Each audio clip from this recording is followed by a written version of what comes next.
ఈరోజు దేవుడు మనకు చేస్తున్న వాగ్దానం ఏమిటనగా ద్వితీయోపదేశకాండము 11వ అధ్యాయము 12వ వచనం. నీ దేవుడైన యెహోవా కన్నులు సంవత్సరాది మొదలుకొని సంవత్సరాంతము వరకు ఎల్లప్పుడూ దాని మీద ఉండును. ఆమెన్.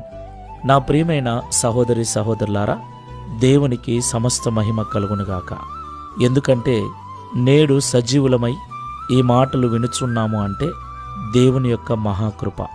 దేవుడు సంవత్సరాది మొదలుకొని సంవత్సరాంతం వరకు మనల్ని కంటికి రెప్పలా కాపాడి ఉన్నాడు గనక నేడు మనము సజీవులమై ఈ 2025వ సంవత్సరం చివరి దినమున ఈ మాటలు మనం వినగలుగుతూ ఉన్నాం. దేవునికి మహిమ కలుగునుగాక. ఎందుకంటే ఈ దినము చూడలేక ఎంతోమంది లోకం విడిచి వెళ్ళిపోయారు. ప్రియులారా, వెళ్ళిపోయిన వారి కంటే మనము అంత